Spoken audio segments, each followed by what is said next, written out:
In the heart of the savannah, hidden amidst thorny bushes, a lioness named Lara gave birth to 3 cubs. Tiny and blind, they were utterly dependent on their mother.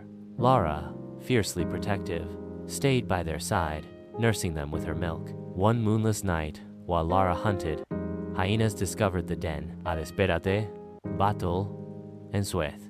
Lara fought valiantly, driving the hyenas away. But one cub, the smallest, was lost. The remaining 2, a male named Leo and a female named Kiara, clung to their mother.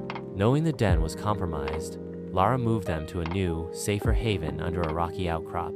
Days turned into weeks, marked by the rhythm of hunting and hiding. Lara taught them the ways of the wild, the scent of danger, and the thrill of the hunt. Finally, after 8 weeks, the cubs were strong enough to walk. The time had come to introduce them to the Pride. The Pride was a bustling community of lions, a cacophony of roars and playful growls. Dozens of cubs, of varying ages and sizes, tumbled and wrestled. Kiara and Leo, initially timid, soon found their footing among their peers. Nursing was communal. Any lioness would feed the young, but the Pride was not without its dangers. Older cubs, in their clumsy play, could unintentionally injure the younger ones. Their father, the imposing Scar, was also a potential threat. His moods were unpredictable, and one wrong step could invite his wrath.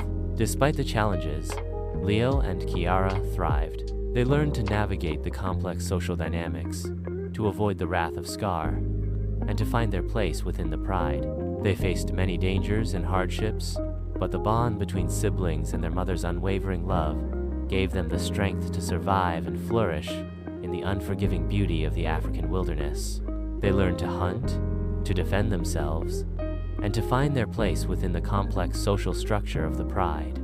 The 2 cubs, initially vulnerable, grew into strong, resilient lions, their early experiences shaping their lives in the African wilderness. From the moment I could toddle, the savannah was my playground. By 4 months, I was running, a furry blur chasing plump lizards and skittish mice. These were my first hunting lessons, thrilling and terrifying. Curiosity, my mother always warned, could lead to a swift end. Father's meals were a battlefield. A strict hierarchy dictated who ate first, leaving me with scraps most days.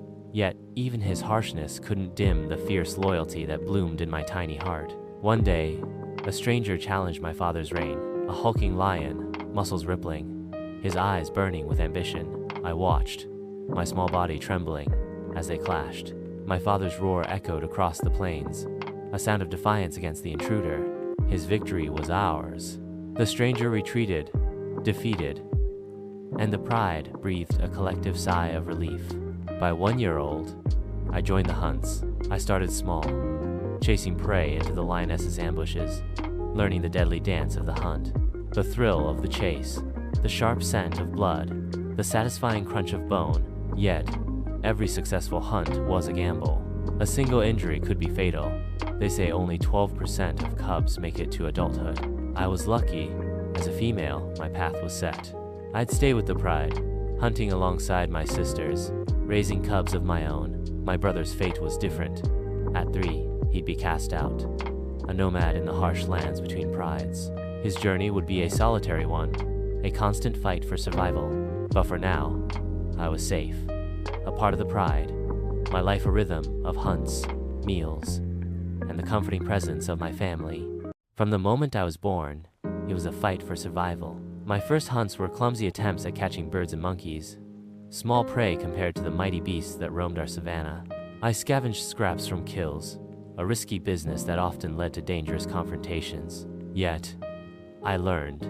I grew stronger, smarter, avoiding the deadly rivers where crocodiles and hippos lurked. Solitary existence was unsustainable. I allied with my brothers, forming a coalition, a gang of 4, a force to be reckoned with. We challenged a dominant Pride, choosing our battles carefully. The fight was brutal, a clash of claws and teeth, but we emerged victorious. I was king. The first act of my reign was the most difficult, eliminating the cubs of the previous males. It was cruel, but necessary. I mated with the lionesses, ensuring the continuation of my bloodline. Though mating was frequent, my days were largely spent resting, overseeing my pride. The lionesses hunted and raised the cubs while I defended our territory, protecting them from rivals and scavengers.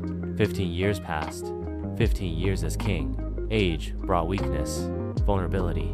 A younger, stronger lion challenged me, a fight I barely survived. Exiled and injured, my reign ended not with a roar, but a whimper.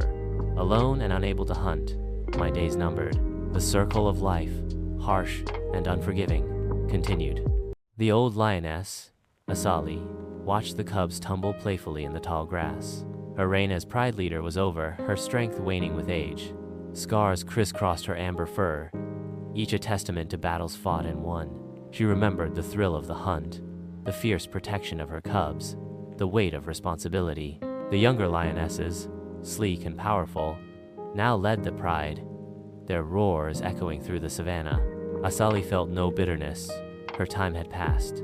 She had taught them well, instilling in them the same cunning, the same unwavering will to survive. The sun dipped below the horizon, painting the sky in fiery hues.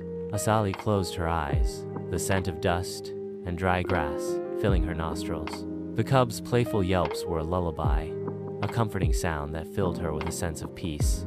She had witnessed countless sunrises and sunsets, lived a life dictated by the harsh realities of the wild. She had tasted victory and felt the sting of defeat. She had mourned losses and celebrated triumphs. Her life was a reflection of the circle of life, a testament to the enduring spirit of her kind. She had played her part, and now, her legacy lived on in the pride's cubs, their playful energy a continuation of her own fierce spirit. She watched them one last time before drifting off to sleep. Her breathing grew shallow, her body still, a final surrender to the natural order. Even in death, she was part of the ecosystem, her body nourishing the land that had sustained her.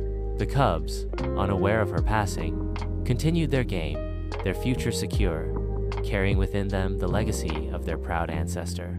The sun rose again, casting long shadows across the savannah, a new day dawning. The circle of life continued, unbroken.